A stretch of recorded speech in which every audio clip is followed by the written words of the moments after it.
झारखंड जैसे जगह में भी, जिसको कि हम बोल सकते हैं कि प्रचुर मात्रा में यहाँ पे खनिज संपदा है, मुख्यमंत्री भी इस बात को बोलते हैं कि अगर हम यहाँ का खनिज संपदा को बंद कर दे, कोयला देना बंद कर दे दूसरे राज्यों को, तो बिजली पूरे भारतवर्ष का ठप हो जाएगा। लेकिन इसी राज्य में आज पलायन भी चरण पर है। हमने लॉकडाउन में देखा कि लाखों लाख लोग दूसरे प्रदेशों में गए थे। पलायन आज भी है, यहाँ के लोग ईंटे भट्टे जाते हैं। बेरोजगार युवा जो है रोजगार के लिए सड़कों पर घूम रहे हैं, दर दर की ठोकरें खा रहे हैं। और इस समय जो है व्यवसाय के समय में, जो व्यवसाय के तरफ लोगों को जाना चाहिए, रुझान झारखंडियों में बहुत कम है। और इसी को लेकर आज हम लोहरदगा पहुँचे हैं और लोहरदगा के एमजी रोड में झकरा कुंबा जो जगह है वहाँ पर हम पहुँचे। और आप देख रहे हैं कि एक मशीन लगी हुई है और ये आधुनिक मशीन है। पहले के ज़माने में हम देखते थे कि पेंटर होते थे और कोई भी हम लोग को अगर बनाना रहता था मतलब प्रचार के लिए, तो हम उसको पेंट करके बनवाते थे। अब वो समय गुजर गया, पेंटर की ज़रूरत नहीं पड़ती। अब मशीन से फ्लेक्स का निर्माण होता है, कंप्यूटर से डिज़ाइन बनाई जाती है और मन चाहे डिज़ाइन में उसको आप देख सकते हैं। और इसी काम को शुरू किया है यहाँ पर सुरेंद्र उरांव और अरविंद उरांव जी ने, जो कि एक सामाजिक कार्यकर्ता भी हैं। आप इस बात को बताइए कि कैसे इस व्यवसाय को अपनाने का आपने सोचा? सर, मुझे लगा कि सामाजिक कार्यों के साथ, चूँकि सामाजिक काम में जाते हैं तो खर्च भी होता है और कितना दिन तक लोगों से हम लोग सहयोग लेते रहेंगे। तो मैंने सोचा कि कुछ काम हम लोग को इनिशिएटिव लेना चाहिए जिससे दो पैसा भी आए और काम में संतुष्टि भी हो। तो हम लोग बहुत बारीकी से सोचे क्या काम कर सकते हैं। तो ये डिजिटल मशीन है, कलरजेट मशीन है, फ्लैक्स मशीन है, इस मामले को थोड़ा बहुत जानते थे। तो हम लोगों ने सोचा कि चलो भाई पीएमजेपी लोन लेकर के इस काम को शुरुआत करते हैं। और बहुत अच्छी ओपनिंग रही है सर, अच्छी शुरुआत रही है। धीरे धीरे हम लोग ग्रो कर रहे हैं और आपके चैनल के माध्यम से हम झारखंड के युवाओं को, आदिवासी युवाओं को खासकर कहना चाहते हैं कि आप जॉब में जाना भी चाहते हैं, जाएं, बेहिचक जाएं, अफसर बने, पढ़ लिख के कामयाब बने, लेकिन व्यवसाय को दरकिनार ना करें, व्यवसाय को साथ लेकर चलें। अगर व्यवसाय भी साथ साथ जाएगा तो आर्थिक रूप से पूरा समाज मजबूत होगा। और इसलिए आपके चैनल के माध्यम से हम ये आह्वान करना चाहेंगे पूरे आदिवासी समाज के युवाओं को कि पढ़ाई लिखाई अच्छी बात है, करते रहें, लेकिन कुछ ना छोटा से ही व्यवसाय से शुरुआत जहाँ पर हैं आप वहीं से शुरू कर दें। अच्छा, एक कहावत होती थी जो आमतौर पर हमारे बड़े बुजुर्ग हमें बचपन में सुनाया करते थे कि पढ़ोगे लिखोगे तो बनोगे अच्छा, मतलब खेलोगे कूदोगे तो बनोगे खराब, पढ़ोगे लिखोगे तो बनोगे नवाब। ये बात सही है, लेकिन इसमें चरितार्थ तो नहीं होती। लेकिन मैं इस बात को कहना चाहता हूँ कि लोगों की रुझान झारखंडी समाज में नौकरियों को लेकर ज़्यादा है। बिल्कुल, बस यही समझते थे कि नौकरी कर रहा है वही बेहतरीन है, वही सब कुछ अच्छा है, समाज में इज्जत भी है उनकी। लेकिन सर अभी देखिए, हमारे बिशुनपुर बनारी गोरा टोली की एक बच्ची है, 16-17 साल की बच्ची है, अष्टम उरांव, फीफा वर्ल्ड कप में फुटबॉल मैच खेल के आई और पूरा भारत का प्रतिनिधित्व की। सबसे खुशी की बात है कि वो होनहार बालिका इंडिया टीम की कैप्टन है। तो खेल कूद के भी आदमी बड़ा हस्ती बन सकता है। उस समय ऐसा था कि खेल को सरकार उतना प्रमोट नहीं करती थी। और हमको जहाँ तक जानकारी हो रहा है, ये जब बच्चियाँ ट्रेनिंग आवर में थी तो आपके चैनल के माध्यम से ही सरकार का ध्यान आकृष्ट कराया गया था, जो इस ऊंचाई तक पहुँची आज अष्टम उरांव। तो हमें लगता है कि आपका चैनल का शुरुआती दिनों में बहुत बड़ा योगदान रहा। तो हम आपके चैनल को बहुत बहुत शुक्रिया अदा करना चाहेंगे।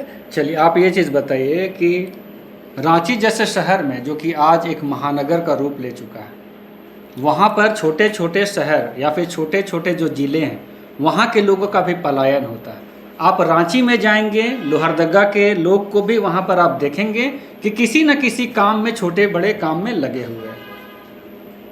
उसी तरीके से अगर हम बात करें तो अगर व्यवसाय में हम देखें तो रांची से लेकर पूरे आपके लोहरदगा, गुमला, जितने भी सटे हुए ज़िले हैं, लगभग उनका उपस्थिति उस क्षेत्र में नगण्य है, कहीं वो नज़र नहीं आते उस तुलना में।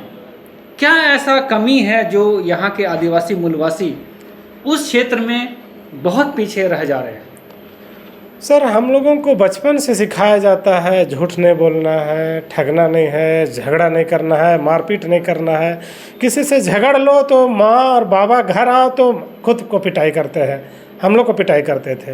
हम लोग को एक ऐसा संस्कार दिया गया बचपन से कि आप पढ़ लिख के नौकरी ही करो, वही बेहतर होगा, बिजनेस की ओर मत जाना है या उधर जाने का। कोई युवा लोग को भी देखिएगा सर, बिजनेस का जब बात करिएगा तो लोग बस नेगेटिविटी ज़्यादा सोच रखते हैं। ये कभी नहीं सोचते हैं कि बिजनेस करेंगे तो 2-4 लोगों को और एम्प्लॉय रखेंगे, उनका भी भरण पोषण होगा और बड़ा इंडस्ट्री होगा, ऐसा नहीं सोचते हैं। तो ये सोच पर डिपेंड करता है। और अब धीरे धीरे आप देख रहे होंगे सर, ट्राइबल ट्रेड फेयर लगना शुरू हुआ है, तो युवाओं में एक सोच बढ़ रहा है। और हमें उम्मीद है कि आने वाला दिन, जैसे हम लोगों को भी जब स्टार्ट कर रहे थे तो कई लोगों ने कहा अरे क्या कर रहे हो, बहुत लोगों ने तो मशीनें नहीं देखी थी, बहुत लोगों ने देखा तो बहुत प्रभावित भी हुए, खुश हुए और हम लोगों को शेयर भी किया कि नहीं बहुत अच्छा कर रहे हो। तो धीरे धीरे ये हमको लग रहा है कि अब युवा भी जाग रहे हैं। और जब हम लोगों का ये मशीन लगा सर, तो कई लोगों ने हमें छोटा छोटा दुकान को फीता काटने के लिए बुलाया, तो हमें लगा कि चलो भाई अब अच्छा पहल हो रहा है। अच्छा, आप लोहरदगा ज़िले में हैं, आप जब देखते हैं तो व्यवसाय में यहाँ के मूलवासी को, आदिवासी को कहाँ पाते हैं? चाहे आप होटल देखें या फिर कोई दुकान देखें, कपड़ों का दुकान देखें, या फिर कोई भी प्रतिष्ठान देखे, कोई शोरूम देखे, या फिर गाड़ी का ही शोरूम देखे, कहीं भी ऐसा लग रहा है कि इस क्षेत्र में यहाँ के मूलवासी आज अपने आप को स्थापित करने की कोशिश कर रहे हैं? हाँ, यहाँ के मूलवासी तो हैं लोहरदगा जिला के, लेकिन जो आदिवासी कहेंगे ये कहीं नज़र नहीं आते हैं। और फलता यही है कि शहर की जितने भी मॉल, दुकानें, चाहे शहर में रोड में भी ज़मीन था आदिवासी का तो दूसरे लोगों ने ले लिया, चूँकि उसको बिजनेस करना था। ये कमियां थी, लेकिन अब युवा लोग में थोड़ा एक जुनून सा आ रहा है कि हमको भी कुछ करना है। नौकरी वालों को भी अब एहसास हो रहा है कि हम ना सही भाई के लिए भी, अपने फैमिली के लिए भी एक बिजनेस शुरू करते हैं। 3 साल में एक भी आदिवासी हित के लिए कोई नीति नियम नहीं बनाया। हम लोगों ने आवाज़ भी बुलंद की थी कि सारा चीज़ों को आप टेंडर कर दे रहे हैं, ठेकेदारी प्रथा कर रहे हैं, और हमारे युवाओं के पास किसी के पास लाइसेंस नहीं।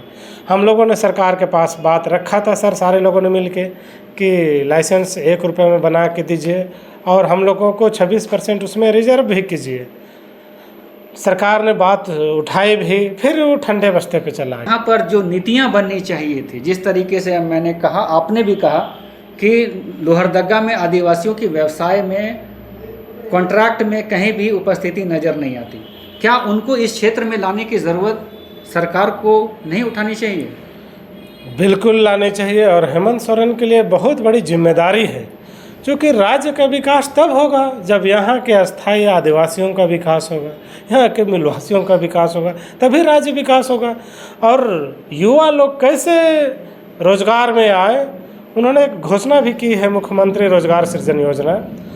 तो आपके चैनल के माध्यम से हम कहना भी चाहेंगे युवाओं को कि मुख्यमंत्री रोजगार सृजन योजना जो पहल किया है उसका युवा लोग लाभ उठाइए और बिजनेस शुरुआत कीजिए। लेकिन ये भर काफ़ी नहीं है, सरकार को एक बढ़िया नीति बनानी चाहिए जिससे हम यहाँ के झारखंड युवा मजबूत हो सके, समृद्ध हो सके, आर्थिक रूप से, सांस्कृतिक रूप से, सामाजिक रूप से मजबूत हो सके। उसके लिए नीति बननी चाहिए। नीति बननी अच्छा, चाहिए। 1932 का जब आंदोलन चल रहा था तो युवा उद्योग नीति भी बनाने की बात कर रहे थे जी, कि यहाँ के लोगों के लिए उद्योग नीति भी बने। क्या मानते हैं, उद्योग नीति बनाना सही रहेगा? बिल्कुल सर। अभी हम जिस टाइम अभी हाल में देखे सर, लॉकडाउन था और सारे साग सब्जी ऐसे ही यूँ ही पड़े गए। जब खेतों में जाते थे सर तो किसान रोता हुआ देखकर हमारा भी दिल रो रहा था सर। हम मन में ठाने कि नहीं अब हम लोगों को भी कुछ करना चाहिए, तो मशीनें लगाएं सर। अभी बहुत जल्द हम गन्ने की फैक्ट्री शुरू करने वाले हैं। और आपके चैनल्स के माध्यम से युवाओं को कहना चाहेंगे कि छोटा या बड़ा आप भी शुरुआत करके देखिए, मत दिल को या दिमाग को इधर उधर मत कीजिए, आगे देखिए, पीछे मत देखिए। देखिएगा कल पीछे कामयाबी बड़ा खड़ा हुआ है। अच्छा, ये प्रतिस्पर्धा के दौर में सर आप ये मशीन को लगाए हैं, इस मशीन को क्या मशीन बोलते हैं? फ्लैक्स मशीन बोलते हैं सर। फ्लेक्स मशीन बोलते हैं। ये मशीन जो आप लिए ये कहाँ से आप खरीद ये दिल्ली से खरीदे हैं सर। और इसका जो है खर्च लगभग क्या पड़ गया? 12 लाख रुपया आज के। तो ये खर्च आप वहन किस प्रकार कर पाए? ये पीएमजीपी लोन के तहत लिए हैं सर हम, और सुरेंद्र, और मंथली इंस्टॉलमेंट भरते हैं इसका। अच्छा। तो 3 साल हो चुके हैं, और पंचायत चुनाव में हम लोगों का थोड़ा कॉन्फिडेंट बढ़ा है, बेहतर काम किए हैं। अब लग रहा है कि प्रिंटिंग प्रेस में हम थोड़ा और बेहतर कर सकते हैं। अच्छा, ये मशीन के बारे में बताइए, कैसे काम करती है, और इसके पहले क्या इस मशीन से आप वाकिफ थे काम शुरू करने के पहले? नहीं, पहले चूँकि सामाजिक कार्य करते रहे हैं, कुछ कार्यक्रम होता था तो फ्लैक्स छपवाने हम जाते थे, तो मशीन देखे थे ये सर। तो हमको लगा था कि देखते हैं आगे क्या हो सकता है, तो हम लोगों ने सोचा कि हम लोग ये काम शायद कर सकते हैं, और हम लोग को काम करते अच्छा लगने लगा धीरे धीरे। सर इस मशीन को ठंडा रखना पड़ता है, कूल रखना पड़ता है, इसके लिए सर एसी लगाए हैं सिर्फ इसी के लिए कि ये ठंडा रहे और अच्छा से प्रिंट हो। और कलर आती है सर, काफ़ी महंगा आती है, और ये छपने से पहले सर इसका डिज़ाइन बनाया जाता है। डिज़ाइनर होते हैं जो कंप्यूटर सिस्टम में डिज़ाइन बनाते हैं। ये मशीन तो आप ले आए, और टोटल सेटअप जो था, ये मशीन तो खैर आप उसके पीएमजीपी से ले लिए, और बाकी सेटअप कैसे आप कर पाए? बाकी सारे मित्र लोगों ने भी सहयोग किया। कई हमारे मित्र ऑफिसर हैं झारखंड सरकार में, कई साथी और हैं, सारे लोगों ने हमें सहयोग दिया, और हम आपके चैनल के माध्यम से सारे मित्रों को धन्यवाद कहना चाहेंगे कि इस काम के लिए हमें और सुरेंद्र को बढ़ाने में उन लोगों का काफ़ी सहयोग रहा है। अच्छा, सारे युवाओं को क्या कहेंगे? आज जो है सारे युवा जो है आज बेरोजगार हैं, रोजगार के अवसर भी बहुत कम मिल रहे हैं, नौकरियां भी बहुत कम आ रही हैं, पढ़े लिखे लोग जो है आज डिप्रेशन में कहीं ना कहीं चले जा रहे हैं, नौकरियां नहीं मिल रही है, शादी भी कई युवाओं की नहीं हो रही है ना? उन युवाओं को आप क्या कहना चाहेंगे? हम बस यही कहना चाहेंगे कि कोई भी काम छोटा या बड़ा नहीं होता है। आपको जो रुचिकर लगता है, इंटरेस्टेड लगता है, थोड़ा हम इस काम को जानते हैं, समझते हैं, कर सकते हैं, तो आप स्टार्ट कर दीजिए। मैंने पिछले समय भी कहा कि देखिएगा कुछ दिन चलते चलते पीछे तरफ बड़ा कामयाबी खड़ा हुआ है, तो ये आने वाला दिन बहुत बेहतरीन होगा। बस आप शुरुआत कर दीजिए, हम यही कहना चाहेंगे। अच्छा, ये मशीन जो है इससे भी उन्नत मशीन आती होगी? हाँ, आती है सर। तो आप ये बताइए कि इसकी स्पीड क्या है? स्पीड सर लगभग 1 घंटा में 300 स्क्वायर फीट छप जाता है इनमें। 300 स्क्वायर फीट? जी जी जी। अच्छा, मतलब अभी जो ज़रूरत के हिसाब से जो डिमांड है इस मशीन से आप पूरा कर पा रहे हैं? जी जी, कर पाएंगे। तो आने वाले में समय में लग रहा है कि और भी मशीन की ज़रूरत पड़ेगी?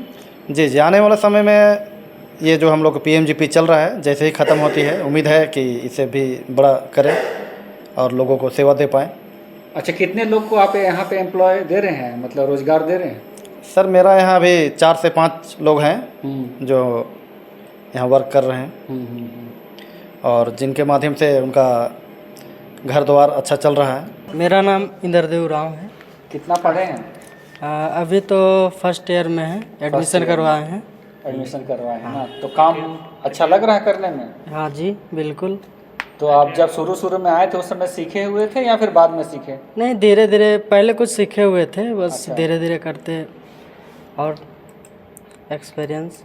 अच्छा, मतलब अभी आपको लगता है कि जिस दिन आप शुरू में आए थे और अभी जो काम कर रहे हैं दोनों में बहुत अंतर है? हाँ, बहुत अंतर है। अभी आराम से कर लेते हैं, कॉन्फिडेंस बढ़ गया है? हाँ, बिल्कुल बढ़ गया। तो मतलब कोई भी शुरुआत में काम कठिन होता है लगता है ना? हाँ, ये तो है। और धीरे धीरे आसान लगने लगता है। हाँ, मेहनत करते करते कुछ है ना। अच्छा, और सारे युवा आप तो पढ़ाई भी करते हैं ना साथ में? जी, पढ़ाई भी करते तो हैं। दोनों काम मैनेज हो जाता है? हो जाता है। अच्छा, तो बहुत सारे ऐसे युवा हैं जो ऐसे ही मतलब समय को व्यतीत करते रहते हैं, है ना? आप भी पढ़ाई तो कर रहे हैं, साथ में काम भी कर रहे हैं, उन युवा लोगों को क्या कहना चाहेंगे? बिल्कुल, वो अपने टाइमिंग से अपना समय है ना एडजस्ट कर ले, हमको क्या करना है समय समय पे, है ना, बाकी काम करते रहें। आपके घर में कौन कौन है? मेरे घर में मम्मी पापा दादा दादी सब हैं। क्या करते हैं वो लोग? ऐसे तो कुछ नहीं करते हैं, बस खेती बाड़ी का। मतलब खेती बाड़ी पे भी डिपेंडेंट है हाँ। लाइफ। और भाई कोई भी घर में नौकरी? नहीं नहीं, वैसा कोई वैसा नहीं है। मतलब आपको लगता है कि वहाँ से यहाँ आ रहे हैं तो आपको मतलब अच्छा लग रहा है आने में, यहाँ काम करने में अच्छा लग रहा है? बिल्कुल हम्म? बिल्कुल। थोड़ा आपको आप आर्थिक रूप से स्वावलंबन भी हुए हैं लगता है? आर्थिक रूप से स्वावलंबन हुए ना पहले से ज़्यादा? हाँ हाँ जी, अच्छा लग रहा है ना? अपना पॉकेट खर्चा तो निकाल लेते हैं ना? अच्छा लग रहा है। चलिए।